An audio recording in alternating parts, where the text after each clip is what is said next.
already. The messages are streaming in, albeit predictably enough. Isak is their latest, not that I know of, but anything that happens during the next 3 hours of a positive nature and an accurate nature, we will bring you it first and fastest on this show. Tottenham, PSG, you have a look at it. I had a glance at it, yeah. Yeah. Yeah, a good game. Yeah. Don't forget the opposition you're playing against. I mean, I hear certain Spurs fans being critical. I think Spurs were quite good in the game. I think they showed a bit more structure than they've showed previously. Okay, losing 2 goals in the last 10 minutes of a game will be the thing that people point at. But the opposition they were playing against was being argued as the best team in world football 2 or 3 months ago. Yes. Yeah. I thought Tottenham would put a performance out. You know, everyone would suggest that ultimately, because of their pre-season run and getting bashed up left, right and centre in their pre-season games, that would be an indicator of how they were going to be put to the sword by a rampant PSG. Yeah. They were competitive in the game. Well, for those who don't know, Tottenham are 2 up in this game. It was played over at the stadium of Udinese in Italy. They were 2 up very late on. PSG got back into it, 2-2. And then it went to penalties and PSG won the penalty shootout. The new man in charge, Thomas Frank, said, well, let's take the positives. Day after, I guess, the Bayern game, it was already, I knew that we had to do something a little bit different against PSG. So it was like a special operation, and it was medical terms. The operation succeeded, but the patient died. So it was not that good in the end. But no. So we worked on a game plan that was a little bit different, and very, very close to succeed. That's a sort of Harold Shipman analysis, isn't it? Go on. Well, the doctor recommended amputation. Yes. The operation was a success, but the patient died. It was a bit serious, wasn't it? But was it not, Simon, always going to be evolution instead of revolution for this fella and his Tottenham side? Yeah, I mean, it's a cup game between 2 sides that have won European competitions. Yeah. It's not that particularly important. It'd be nice to see Tottenham win it because it would have cemented some of the thinking that they're starting to progress towards winning things rather than participating in them. But they're playing against a very good side. And the fact that they were very competitive in the game and had the opportunity to win the game is a testament to where Tottenham are likely to head towards. So I think Thomas Frank is a sensible appointment. I think there'll be a better side under Thomas than they were under Ange Postecoglou for a different set of reasons. He'll be less irresponsible at times. I don't think this... We were talking yesterday about the swashbuckling approach. I don't think he'll curb that. I think he'll give it some balance and a bit of temperance in transition when the ball gets lost. They won't be so gung-ho. They won't be so kamikaze in some of their thinking. Yeah. And I think that can't be something that people disagree with. And I think Tottenham will be an interesting watch this season. What do you think now for Thomas, though? Should he be knocking on Daniel's door at Tottenham? I mean, has it given the window, the transfer, has it given a window into what could be with a bit more backing in this transfer window? Well, you know, they're trying to buy players, aren't they? They tried to buy Morgan Gibbs-White, and they come up against a chairman that wasn't absent, was there, and making sure that Nottingham Forest weren't selling one of their best players. I mean, Spurs will spend money. How much money they spend on what they buy. A big thing is for Tottenham, they want to buy players that are where they need to be rather than build them up. And Tottenham tend to buy players that are at a stage where it's incumbent upon the coach. And they've got a coach who can coach. So it's his job to improve players. So if they buy a product that isn't a fully completed, fully rounded, full package like Isak will be for Liverpool if they get him, then they develop them and bring the best out of them. And of course, there'll always be an argument that Tottenham can spend more money and the players that they buy need to be of a better calibre. But Frank will know what he wants. He will have had, I'm sure these discussions were had a long time ago. I'm sure that when Thomas Frank was courted by Tottenham, he didn't knock on their door. He didn't send a job application in, did he? They came to him and they wanted him. Right. So at that time, he would have been clear, I would imagine, in his desire to be supported in what support looks like. And I don't think we'll hear Thomas Frank being dissentful out in the public domain because that's not his nature. That's not the way he operates. But Sure. It strikes me as a robust character that's capable of batting his own corner, irrespective of whether he's stepped up into a bigger club and he might be a tad appreciative of that opportunity. Do you think this is a club, though, Simon, now, though, with Thomas Frank at the helm, that's going to knock on the door of a few trophy wins? Do you think we're going to see them in finals now? They won one at the tail end of the season. They lost one last night. Are they going to be in and around it now? I don't think they're going to win the Champions League. I think they're going to find difficulty winning the Premier League, but there's no reason why they're not going to win FA Cups and League Cups. We've just seen Crystal Palace win one. Yeah. You know, we see other teams winning the League Cup. Now, of course, Daniel, without any reason for apologising, will set his stall out for wanting to be inside the top 4. because that has economic benefits. That makes it a participation club to some extent, a highly functioning participation club, but a participation club all the same, which means that to get into the top 4 of the Premier League, they need to be focused on that. But it doesn't mean that you should then not be able to win FA Cups and League Cups. And you know that argument is never going to be enough. Levy's die is cast with certain sections of the Tottenham fan base, because if they go and win League Cups and FA Cups, it'll be considered by that fan base as not particularly relevant, because they should be winning Premier Leagues. Yeah. So, with Levy in a situation that he's in now after 25 years or 23 or however many, 24 years he's been in situ at Tottenham, and the perception of him running the football club in a certain way, his ambition holds back the opportunity for the club, his failures to spend hold back the opportunity for the football club. I think, unfortunately, like the old saying that Mark Twain had years and years ago, which is a lie, is halfway around the world before the truth even gets his boots on, is relevant to Levy. It doesn't matter what he does now, the narrative has been cast. He doesn't invest and spend money to give Tottenham Hotspur an opportunity to be a club that wins the Premier League. You're making sense to me, Simon. I'm looking at some of the messages coming in. Typical Tottenham fan here. It wasn't a rampant PSG. It was a sloppy, lethargic PSG. Spin it any way you like, lads.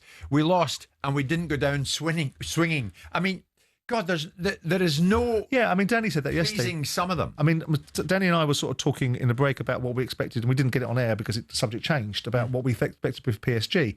And Danny thought that PSG would be precisely as that individuals described. He felt that they would be a bit lethargic, they weren't up to speed, and that they were coming back in a different way than perhaps Tottenham would be coming back. But they've only been back now for a week. I know. They played in the Club World Championships, which has its own impact. Yeah. And obviously they lost in that to Chelsea, and they're getting themselves up to speed, but I don't think it really matters. Tottenham have gone into that game, had an opportunity, didn't take it, and if they'd have won it, no one would be saying, that's the passport to unadulterated success. Yeah. Whatever Tottenham do, whatever teams do, it's like, and I don't apologise for this, it's like Newcastle fans now are beginning to go on the term with the Saudis.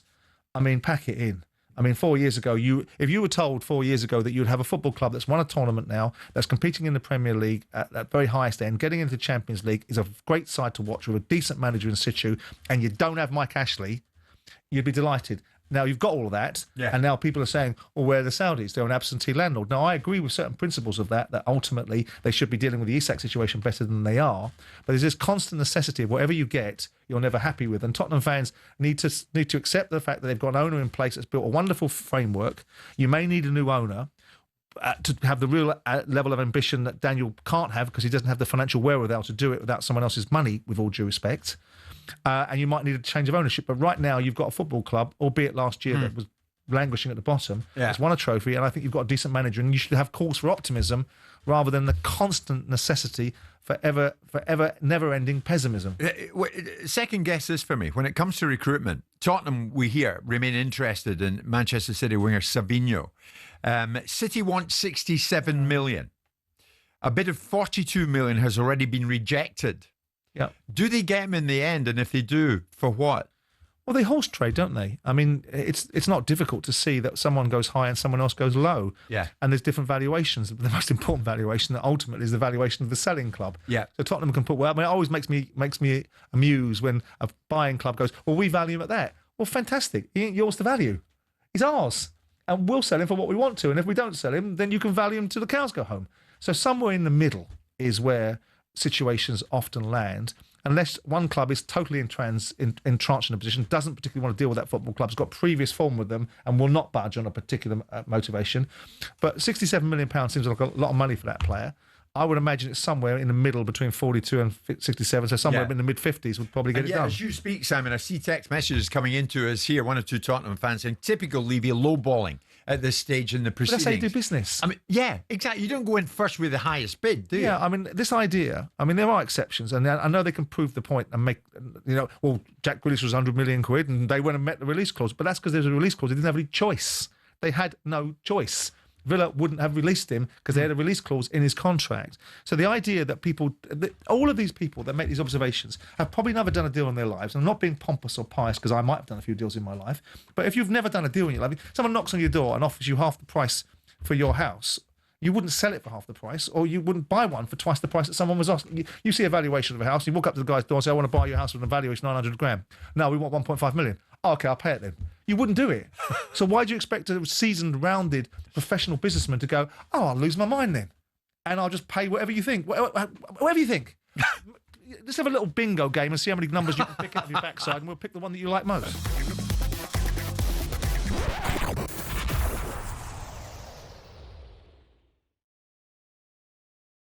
Tottenham could well have a different season this season. Might they be in the mood to win things? It seems they are.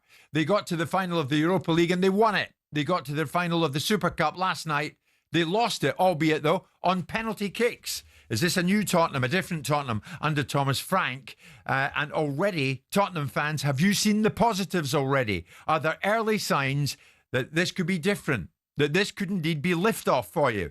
03717 223344. Simon is with me. So is John, the Tottenham fan who's first up this morning. John, good morning. What do you want to say? Morning, Jim. Morning, Simon. Good morning, hope you're mate. both well. Thank you. Good to hear from you. Yeah, I mean, there was quite a lot of positives to take from last night. Yeah, we lost the game, but how many people, hand on heart, would have put Tottenham to have won that last night? I mean, they was what I think your bookies said that they were 11-2 to win the game last night, and PSG were odds on. I mean, I'm just getting fed up, so fed up. There's so many. I mean, listening to Jason Cundy last night, I had to turn off. I just couldn't stand it anymore. There's so many positives to have come out of last night. Papi Sarr run his socks off. Yeah. Rodrigo Bentancur. I mean, that's the old Rodrigo Bentancur that was back last night, and even Richarlison put in a bit of a shift. Kevin Danso. I mean, he was he's got the Rory Delap throw now. I mean, How far do you want to take it? The only thing that I would take out of last night, and also I think they said at pitch side last night, even at around about 9:30, 10 o'clock, it was still 31 degrees at pitch side. There's a lot of factors to have taken into that. The downside of it, unfortunately, the racism thing that's come up this morning with Matisse Tell missing the penalty, absolutely disgusting.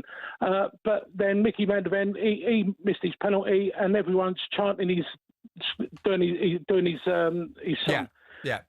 I think this season Tottenham fans are going to be very surprised, and I think the rest of the Premier League are going to be very surprised. And does it? Well, I'm pleased to hear that from you, John. Does it start with a first day win over Burnley? Yeah. Why not? Yeah. Why not? I've been a Tottenham supporter for over 40 years. Yeah. I've been through the highs, been through the lows, and every year you sit there and you think, well, am I going to chew my nails down to my knuckles this year, or am I going to be, or am I going to be like just sitting there going, yeah, you know what? I think we're going to win this today. And you think that, don't you? Last night. You think that? Yeah. You know what? This could be different, right? This is what it's coming through to me. Yeah, I mean, last night, people were saying to me, you're going to get absolutely smashed. You're going to, PSG, what? They're going to do this, they're going to do that. I said, no, I think you need to, I think there's a lot of tweaking that's gone on since the Bayern game. And I think he'll know what he wants, Thomas Frank. Good luck to him. I wish him all the best in probably one of the toughest jobs. And he does need at least another two players to come in. But definitely. You sound very positive, John, nonetheless. Thanks for the call. Gareth, are you the same? Good morning. I am, Jim. Good morning, Simon. Good morning, Jim. Morning. Good morning. I saw a lot of positives last night. The balance, for one, in the team. And Papa Sarr, Spence, all played exceptional. The only problem that I had was when he made them substitutes, we were just not that depth of the squad. He needs another couple of 2 or 3 players. Right. And we'll be going. We are going in the right direction. You can tell by the balance of the team. I can see so much positives from last night. So much. This sounds good, Gareth. Thank you for that. Glenn's another Tottenham fan who's through to us. Glenn, good morning. You the same as the previous two? Yeah, I've kind of run out of things to say now, Jimmy. There's been a lot of good stuff. I think any of the centre backs could have got man of the match for the first half. Danso was unlucky for missing his header. Bloody hell, kudos for the strength on him. I've not seen anything like that since Moussa Dembele, really. It's been a common thing saying down at the stadium that we've not had a player like that since. And I just think as well, if you're watching that and you're Eberechi Eze, you can't not kind of get excited. There was a lot of speed, a lot of talent, a lot of pinging the ball around. Did you watch the game? Yes, I did. Yeah. What were your impressions? I mean, okay, so say that I was very impressed, like you. I mean, I was very impressed. I was panicking for you when it was went to 2-1, and I thought, yeah. might change here. My thought as well was, right, say that was an Ange team, how quickly would they have gone down 2-3-0 in the first 25 minutes or so? It's impossible to say, really, Glenn, but at the moment, you think if you get another 2 or 3 in, maybe a couple, then you could hit the ground running. Well, if they're meant to be the best team in Europe, you put that against, again, I know they're not going to play that way every week. And again, the team is obviously going to be stretched when they're playing Champions League, then Wednesday, Saturday, Sunday, whatever. But I don't really see us getting beat by too many teams. If that's the best in Europe, Liverpool on their day, I mean, that last 10 minutes, they rinsed us on the quality of the ball. That goal, the Gonzalo, is it Ramos or Alves? Yeah, Ramos won. It was just different class. It was like watching when Barcelona were playing like top level quality football. Sure. You couldn't have kept up with them. So not every team in the Prem is going to be like that. So I'm actually really positive for the season. Glenn, good to hear. Good to hear, mate. Thanks for the call. What do you make of this, Simon? I mean, I know a ball hasn't been kicked in anger yet in the Premier League, but Tottenham fans telling us, and if Daniel's listening this morning, good morning, Daniel. You're listening to your own fans saying that they are seeing early signs of positivity. What do you think?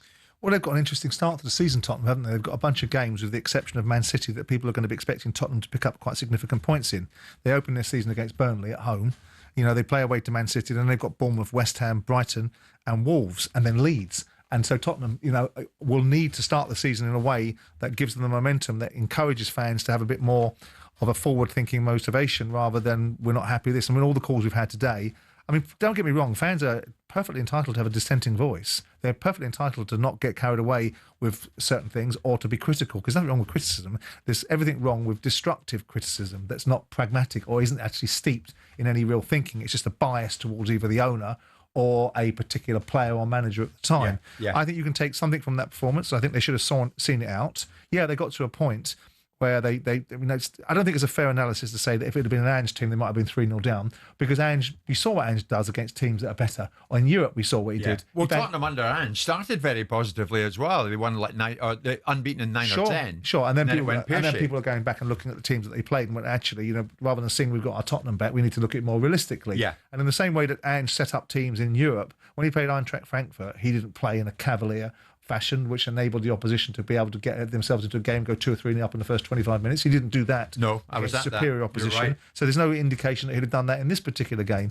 But if you're 2-0 up in a game with, whilst teams score late in every single game, you'd like to think they had the wherewithal to see it through. But you look at their bench, you look at their strength. I do think they're getting more strength in depth. I mean, obviously they've got other players that are out injured that can come back. But if you look at their, they've secured Romero, which I think is an interesting situation given the fact he was flapping his jaws about wanting to leave. Now he's the club captain. You look at those two centre backs, you can keep them fit. They're a good defensive unit. They've got the boy Odegaard to come back in, who I think is a good player. Jed Spencer's gone in there, who's now beginning to show the potential that he was bought for 2 or 3 years ago. Yeah. John the caller, Simon, thinks that Tottenham will surprise a few people. Do you think that? I don't know. I think it's too early to say what they'll do. I think they'll be in safe hands with Thomas Frank. I don't think you'll see a repeat of last season's ridiculousness in the league. It's whether you can build upon it, whether they can, because you create an expectation, you now have to deliver upon it. So it will be Tottenham fans' desire and expectation amongst the most sort of rabid about their fan base, about what they do and don't do, that they need to win something this season as well. Yeah. Which is easier said than done. But as we've said at the top of this show, there's no reason why Tottenham shouldn't be winning cup competitions, domestic cup competitions like the League Cup and the FA Cup. Sure. Why wouldn't they?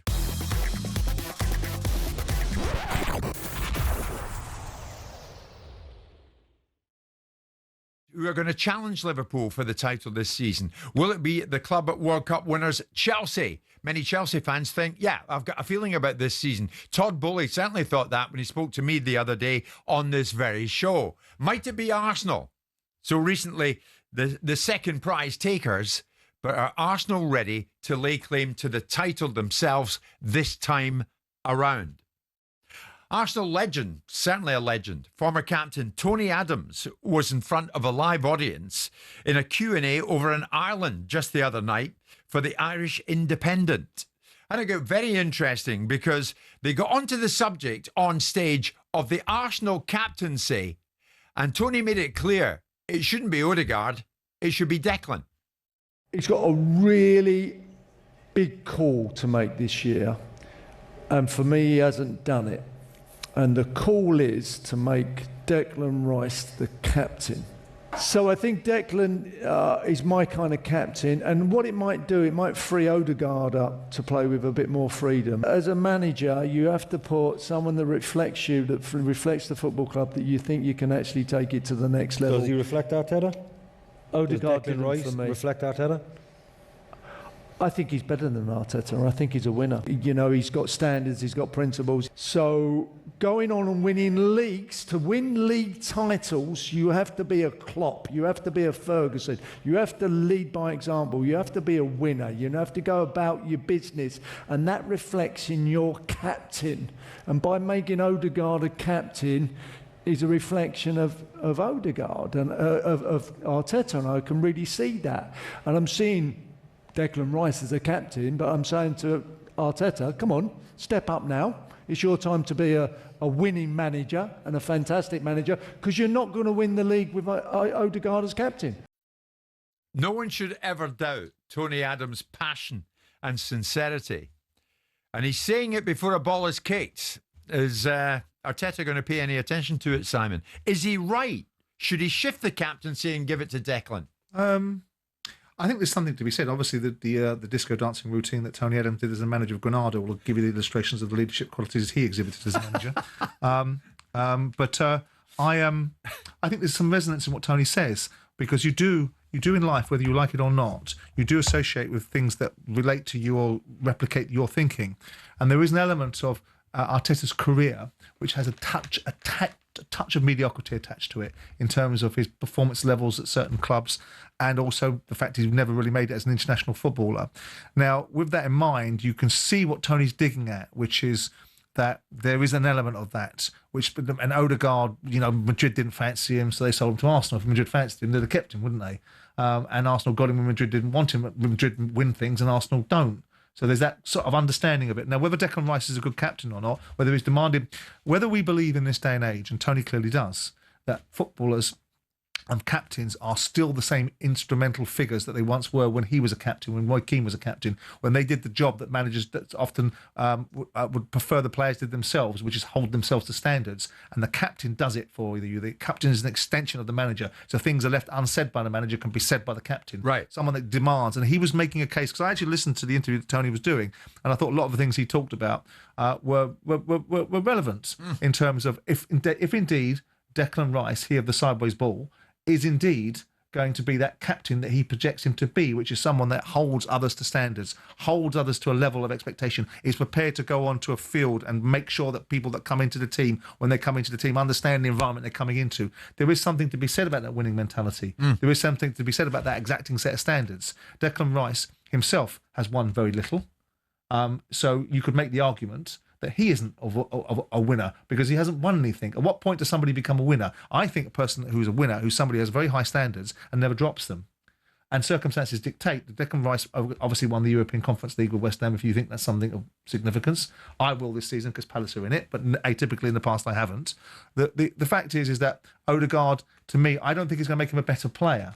I think there's questions about whether Odegaard is actually good enough to take Arsenal to the level they need to be in that position. Yeah, I mean, I think Tony's at pains to point out Odegaard, he's not a fist-pumping, driving forward of men. So what's he saying? Whereas Declan is. Adams was. Keane was. Yeah, but we also say that Terry was. But we also he was, absolutely. John was, and so was Keane, but that was a different time. So to that extent, yeah, but does that matter? Well, the question is, does it or doesn't it? Because we get varying arguments. We are guilty in society of being absolutist in our thinking. There is no absolute right and wrong. Right? There's good captains that say very little and lead by example. I don't think Bobby Moore was a great shouter and barracker of players. Sure. I think he was an example for people to how to conduct oneself on a football field and how to show excellence at most times. But there were other players that were very gesticulative. Keane being an example, Keane being someone that was an extension of the manager. And if Declan Rice is that, then it might have merit. But you've also got a dressing room now, and it was in Tony's time too, that's more full of different cultures and different nations inside it that have different ways of approaching football. So I think leadership is something the manager's fundamental responsibility. What he's saying is, if you are a leader, you naturally install a leader as your captain, and he's questioning whether Arteta is a real Tony's leader. actually taking it taking his argument to the nth degree. Tony Adams is saying if you get the right captain, that captain can take your side to the Premier League title. Yeah, but that's at the moment, Odegaard won't. At the moment, in Tony's view, Declan will. Well, yeah, but that's assuming that Arsenal operate in a vacuum. That's assuming that Liverpool are going to be asleep at the wheel. That's assuming... Of course, he can only talk for Arsenal. Yeah, I mean, and you look at the teams that have won the Premier League, and you look at them and say, well, the great captains. I think Jordan Henderson was a good captain for Liverpool when they won the Premier League during the COVID year. And I think, was Virgil van Dijk captain last year for Liverpool? Of course, right, Virgil. So I think Virgil van Dijk is a good captain. Of course. And I don't know whether Virgil van Dijk is the kind of captain that remonstrates and demonstrates, but I know that he's a very powerful figure on the field in terms of his own performance. Yeah. And you look at whoever else has won them, you look at Manchester City when they won the Premier League. I don't really recall their captain being prevalent. I think their coach and the best players on the field all being of a high standard. He had a variety of captains. Sure, but so which is it then? Is it a variety of captains or is it a captain? In some ways, I'm putting himself in a position. I'm looking at a lot of messages coming in, Simon. There's Derek. I love Big Tony, but I think he's crossing the line here. Talking like this in the limelight. It begs the question, he's a club legend. He's allowed to have an opinion, isn't he? Should they be offering up what potentially could be deemed as a bit of a disruptive opinion? Or should he keep his counsel? Well, is he a club ambassador? Is he employed? Well, he's urging, presumably is, he's urging Arteta to change his mind about Odegaard and give it to Declan. Well, I think he's entitled to a view. I think he steps to the line when he talks about mediocrity of Arteta, and he refers to that. And I think that's where he steps over the line and looks and puts his little Chad nose over the top of it. But I think he does. I think a little bit to suggest that. I mean, he would know what mediocrity in management terms was because he exhibited it in terms of his tenures at Wickham and Portsmouth and wherever, and Azerbaijan and Granada, and even when I interviewed him for a job, he exhibited certain characteristics. You interviewed him? Yeah, on the phone. Years and years ago when he was doing his very best Friedrich Nietzsche and Arsene Wenger impression. And once you'd taken the Nietzsche book out of his backside and started talking like Tony Adams, it was a far better conversation. But notwithstanding that, there's no doubt Tony Adams was a leader on the field. There's no doubt. Of course. If you could have as many Tony Adams as a field you possibly can. But to assume that in this day and age, with this generation of footballer, this way of thinking that footballers have, that all of a sudden, out of the ether, Declan Rice is going to be the difference between winning the league and not winning the league. Will he be a better captain than Odegaard? We don't know until we give him the opportunity. Is it broken? Is Odegaard as a captain fundamentally broken? Were they just beaten by a better side last night and the lack of availability of strikers and not buying when they needed to buy at the right times to give them the opportunity to kick on? I'm not sure the answer to that. I'm prepared to indulge Tony's opinion, let it stand up, let it distill itself. I don't think it should be cast aside as being absolutely irrelevant. I don't think it should be alighted upon as being a massive insight. I think it's up there for a conversation, which is what we're doing. There's Kalechi who's got in touch saying, Tony Adams is wrong here. Odegaard gives his all, just like Declan, but Odegaard would get his vote.